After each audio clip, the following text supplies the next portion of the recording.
23. Dane melangkah menuju ruang keamanan Hotel Crown, bermaksud meminta rekaman CCTV di hari pernikahan anaknya.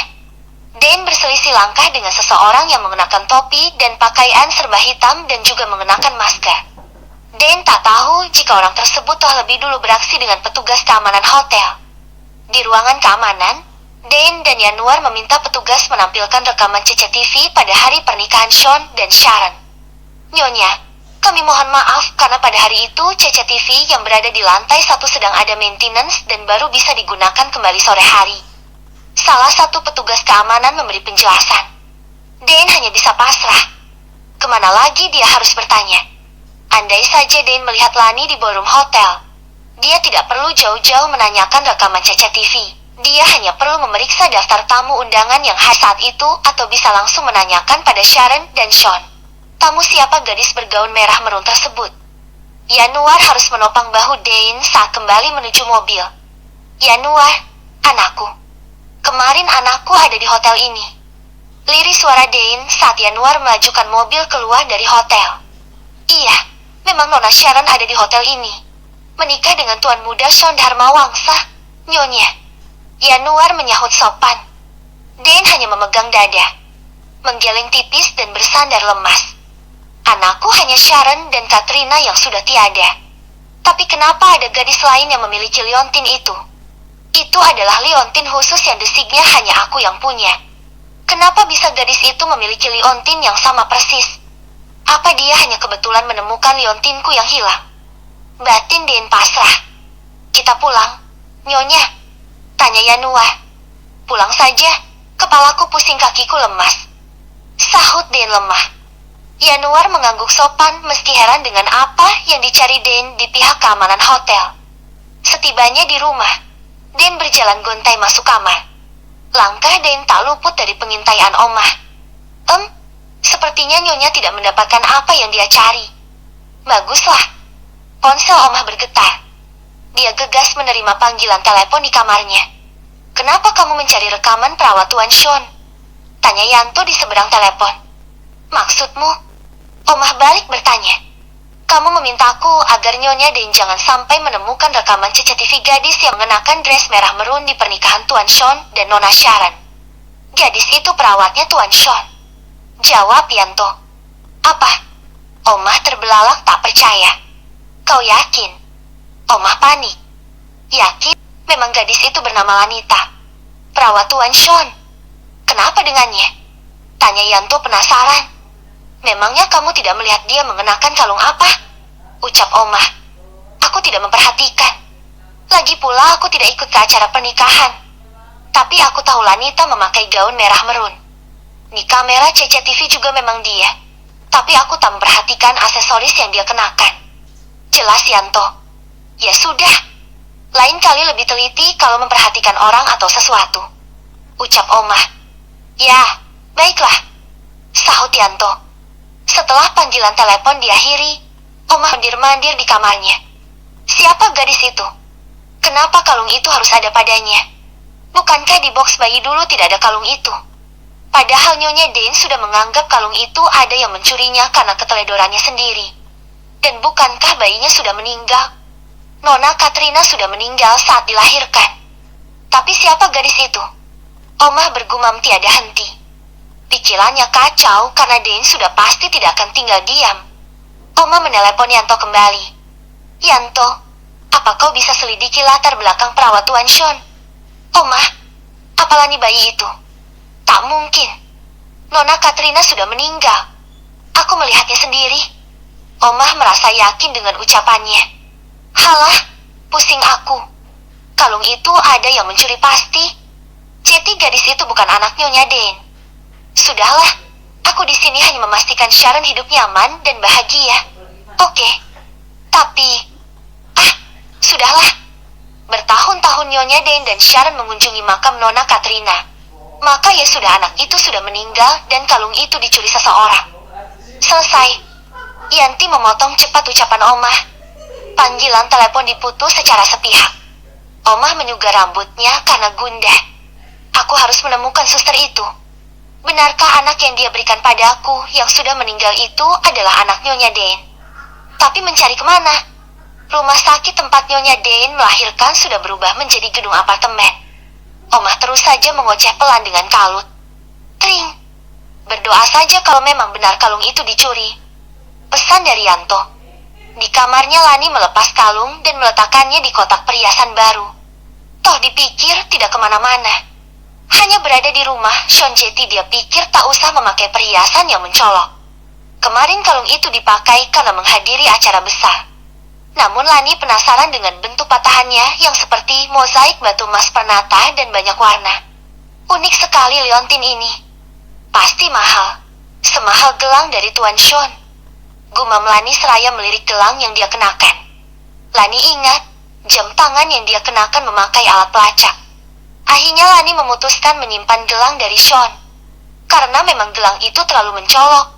Bisa mengundang kejahatan jika bertemu dengan orang-orang serakah macam bapaknya. Toh, di jam tangan ini juga ada alat pelacak. Gumam Lani. Jarum jam menunjukkan angka 10 malam. Lani merebahkan diri di atas kasur. Mengingat tentang identitas dirinya yang sesungguhnya. Anak siapakah dia? Apakah Parmiah dan Karta mengambilnya dari panti asuhan?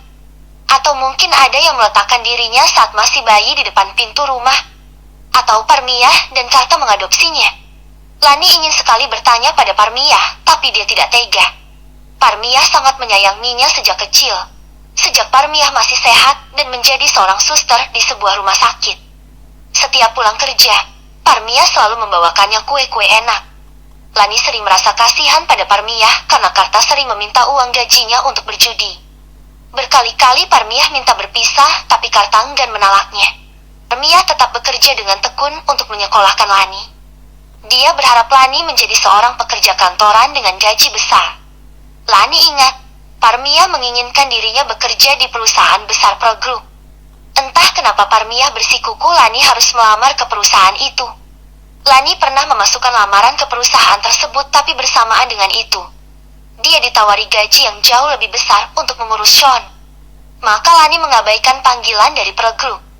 Andai Lani menerima panggilan kerja di perusahaan tersebut, mungkin Lani sudah sejak lama bertemu dengan Dane, pemilik saham terbesar di Pro Group. Kenapa ibu sangat kecewa aku tidak masuk ke perusahaan itu? Ya, alasan ibu karena gaji karyawan di sana besar. Tapi andai ibu tahu, gajiku di sini bisa 2 kali lipat gaji di sana. Lani tak membatin. Saat Lani hendak memejam, ponselnya menyala. Selamat tidur, cantik. Aleska mengirimnya pesan. Lani tersenyum dan hanya membalas dengan emotikan senyum malu-malu. Bukan so jual mahal, Lani merasakan perbedaan kasta yang sangat jauh dengan Aleska. Dia tidak berani berharap lebih. Mungkin Aleska memang sangat mencintainya, tapi orang tua Aleska belum tentu menerima dirinya yang jelas dari kalangan kasta sudra. Lani tak ingin tersakiti terlalu dalam menghadapi penolakan keluarga Aleska. Jetty sebisa mungkin sejak dulu Lani meredam perasaan yang ia punya untuk Aleska.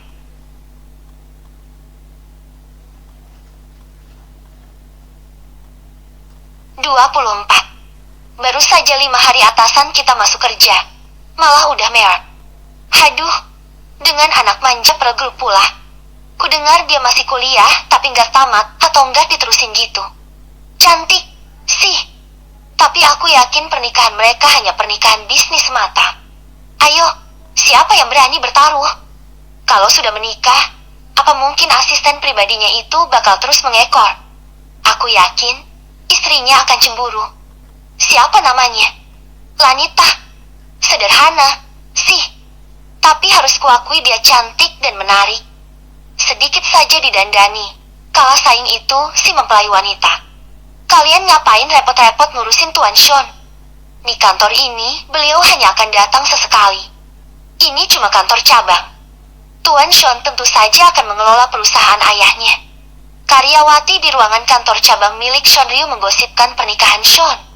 Aku jadi ingin pindah ke perusahaan pusat. Bisa tiap hari lihat ketampanan sang pewaris Aka Goldland Realty. Aku juga, pasti gajinya lebih besar, atau mungkin tunjangan-tunjangan yang lain. Susana yang saat itu sedang berada di pantry sedang menyeduh kopi sendiri, hanya dia mendengar kasakusuk karyawan Sean. Susana selalu membuat kopi sendiri karena buatan orang lain selalu tidak pernah pas di lidahnya. Hari ini, Sean seharian berada di ruangannya ditemani Susanna dan Lani. Lani diajarkan banyak hal oleh Susanna, lalu diberikan ruangan khusus di luar ruangan Sean. Lani, kerjamu di kantor ini hanya sementara. Jika Tuan Sean pindah ke kantor pusat, kau juga ikut, ucap Susanna. Lalu di sini siapa yang mimpin, Bu? Tanya Lani. Orang kepercayaan Tuan Sean, jawab Susanna. Sementara di rumah, Sharon uring-uringan sendirian. Dia bosan terus-terusan berada di kamar Sean, membaca novel, menonton televisi, dan bahkan mengitari rumah Sean hingga kakinya pegal. Bagaimana bisa 2 hari setelah menikah dia malah kerja sampai seharian dan sama sekali dia nggak telepon aku. Sekedar bertanya sudah makan siang atau belum. Apakah bosan tidak di rumah? Sharon cemberut duduk di atas kasur seraya menyelonjorkan kaki dan bersidekap. Ponsel Sharon berdering. Tertera nomor asing. Sharon enggan mengangkatnya, tapi nomor itu terus-terusan menghubunginya. Halo, ujar Sharon. Halo, sayang. Suara Josh terdengar renyah di seberang telepon. Kamu ngapain telepon-telepon aku pakai nomor baru? Gerutu Sharon. Nomorku kan kamu blokir, jadi aku telepon kamu pakai nomor baru. Keke Josh. Josh, please. Jangan ganggu aku. Aku sudah menikah. Gertak Sharon. Hello, perjanjiannya tidak begitu, bukan? Meski kamu sudah menikah, kamu bilang masih tetap ingin bermain-main denganku. Sharon mengingat-ingat semua ucapannya pada Josh. Aku berubah pikiran. Aku tak mau bermain-main denganmu. Aku hanya ingin jadi istri yang manis untuk Sean. Tidak bisa. Aku mencintaimu. Sharon, aku tidak cintaimu lagi. Sharon memutus panggilan secara sepihak lalu mengeluarkan kartu SIM dari ponselnya. Sean melihat pembicaraan Sharon di telepon dengan Josh melalui ponselnya. Sean manggut-manggut setuju dengan sikap Sharon. Dia memang bersikap manis dan bahkan membuang kartu SIM-nya. Oke, akan aku berikan dia hadiah karena sudah tegas menolak ajakan lelaki bocah ingusan itu. Gumam Sean saat sedang sendirian di ruangannya. Sean segera memanggil Susanna. Sus, belikan Sharon apa saja yang bisa membuatnya senang. Perhiasan, tas, sepatu, tanya Susanna. Itu sudah biasa, ucap Sean. Tetap tidak biasa jika harganya luar biasa, sanggah Susanna. Sean tampak berpikir, apakah dengan aku mengajaknya makan malam dia akan senang? Makan malam di mana? Tuan? Sean kembali berpikir, kenapa kalau kutanya urusan asmara, kau selalu bertanya balik? Gerutu Sean. Susanna menggaruk pelipisnya. Aku belum berpengalaman soal asmara, Tuan. Maaf, cicit Susanna. Sean lalu tersenyum jahil. Bagaimana perkembangan hubunganmu dengan Dimitri? Wajah Susanna berubah merah. Tak ada perkembangan apapun, Tuan. Sean senang menggoda Susanna, rekan sekaligus asisten setianya. Apa perlu kuatur waktu berdua untuk kalian agar bisa saling memahami satu sama lain? Tawa Sean. Jangan, tidak usah. Aku akan kehilangan kata-kata dan mungkin mendadak amnesia nanti. Aku tak mengenal dirinya, atau yang lebih parah aku yang tidak mengenalnya. Ucap Susanna cepat. Kau terlalu mendramatisir. Hei, Sus, kau belum pernah sekalipun terlibat hubungan asmara dengan seseorang. Selidik Sean. Susanna menggeleng. Sean terbahak, merasa lucu dengan asistennya itu. Dan baru dengan Dimitri, kau merasakan sensasi perasaan aneh tapi membahagiakan. Sean terus saja menggoda Susanna. Wajah Susanna sudah semerah tomat. Tuan, bukankah tadi Anda mau membelikan sesuatu untuk Nona Sharon? Kenapa harus membahas Dimitri di sini? Oke. Atur saja apa yang menurutmu bagus untuk menyenangkan hati Sharon. Jadi bagaimana? Apa kita makan malam bersama? Double date? Sean masih saja tak berhenti menggoda Susanna. Tuan, Anda sepertinya harus segera makan siang supaya ada kerjaan.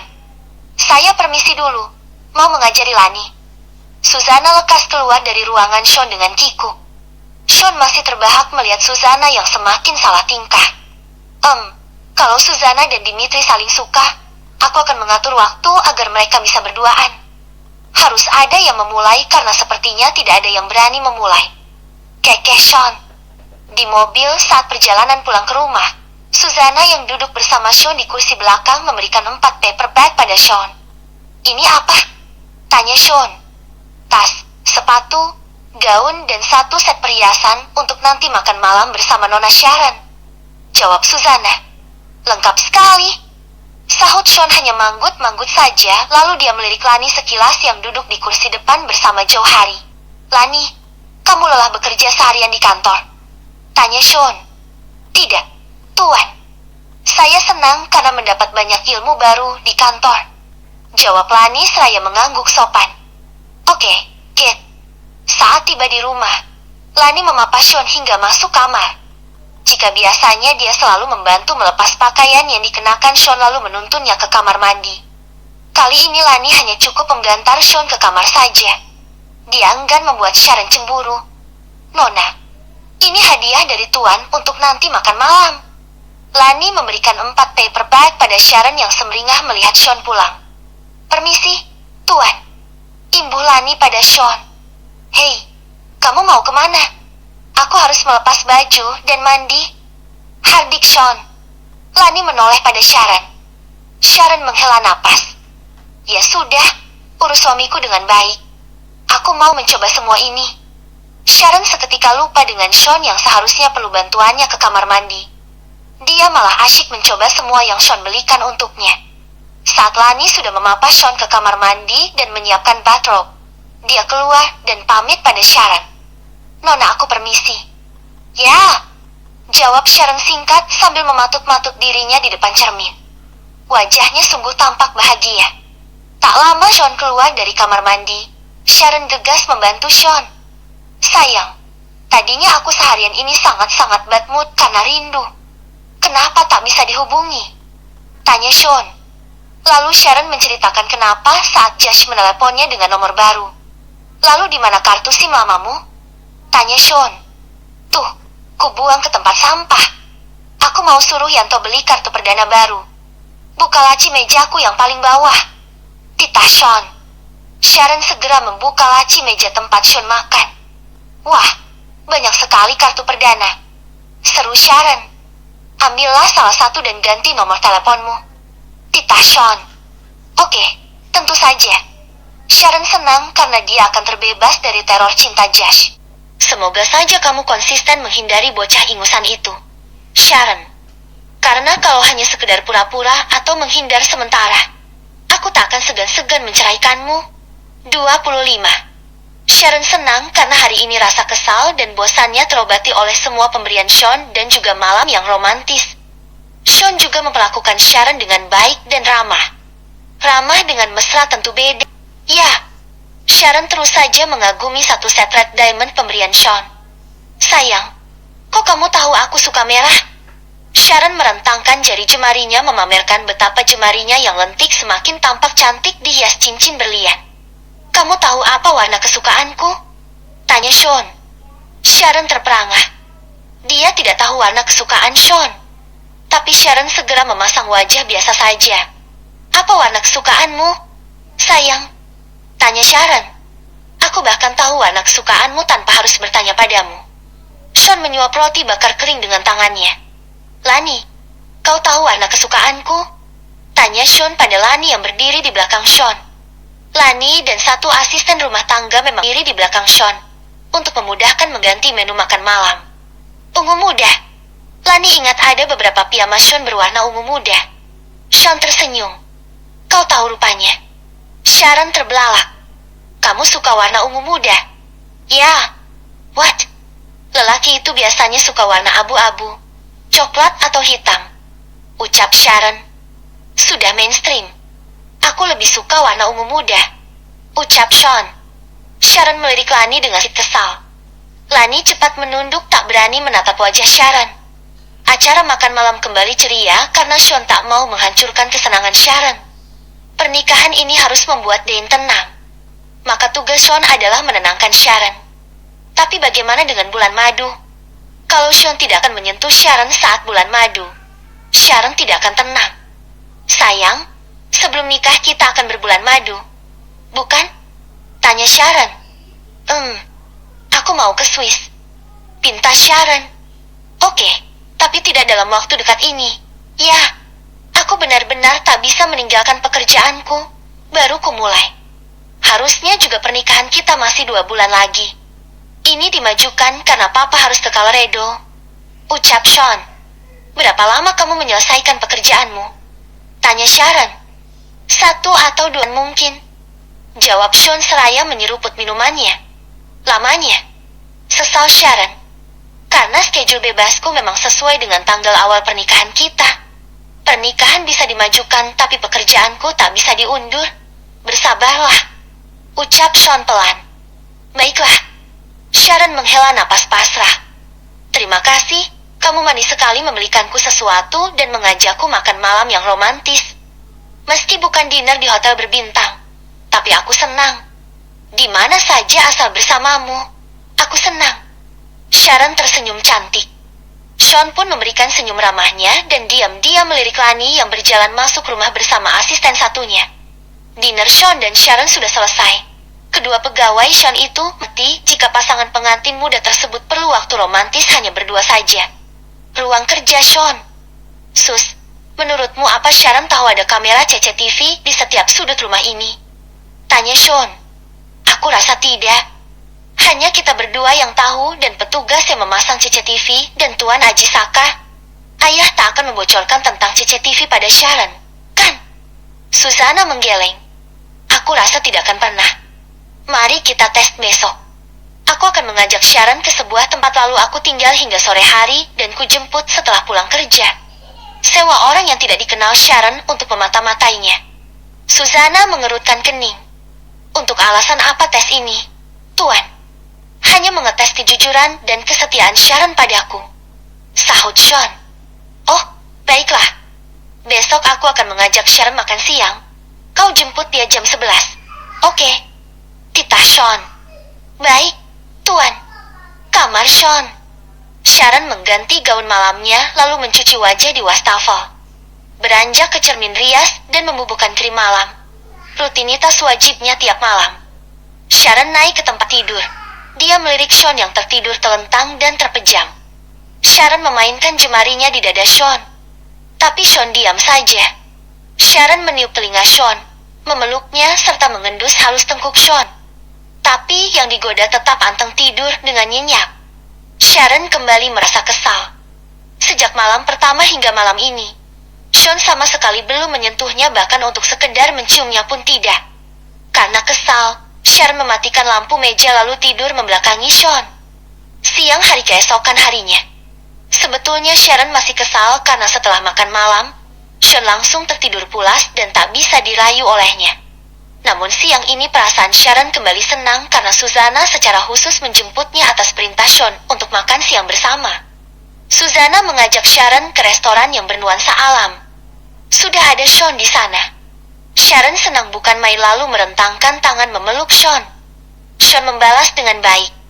Hidangan makan siang sudah tersaji di atas meja. Tapi lalu Sean mendapat telepon penting mengenai pekerjaan. Sharon, aku harus bertemu klien penting sekarang juga.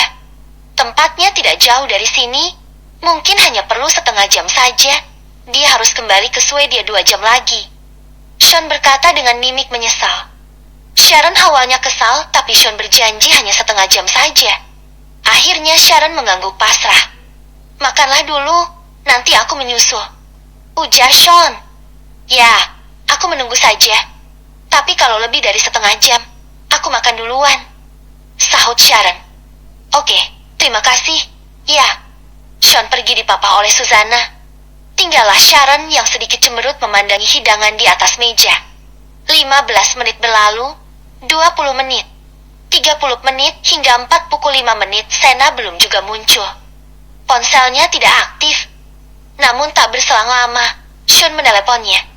Sharon, aku minta maaf. Aku harus kembali ke kantor, ada urusan mendadak. Kau makan siang sendirian tak apa-apa. Akan aku transfer sejumlah uang untukmu shopping agar kesalmu hilang. Ucap Sean dengan nada suara seolah-olah menyesal. Nanti Susana aku suruh ke sana untuk menjemputmu. Tidak usah. Setelah makan aku mau langsung shopping. Mungkin naik mobil online. Jangan kirim Susana atau sopirmu jauh hari. Aku Aku sendiri saja. Tolak Sharon antara senang dan kesal. Sharon mendesah dan menghela napas pasrah. Sebuah kamera tersembunyi merekam Sharon mengganti kartu SIM baru dengan kartu SIM lama. Lalu Sharon menghubungi seseorang. Josh, bisa kamu ke restoran Sindang Heula? Aku sendirian dan bosan. Hening sejenak. Ya, aku mau tak mau harus menjadi istri yang manis karena banyak CCTV di rumah Sean. Aku pernah diperingati seseorang jika di rumah Sean banyak CCTV. Mana tahu di kamarnya juga ada. Papar Sharon. Sudah kamu kesini aja lalu temenin aku shopping. Panggilan diakhiri. 25 menit kemudian, Josh sudah muncul di depan Sharon. Tidak kuat bukan berjauhan denganku. Ayo, makan. Kita Sharon. Keduanya makan dengan lahap semua hidangan di atas meja. Tanpa mereka tahu ada seseorang yang berada tak jauh dari mereka sedang merekam aksi keduanya.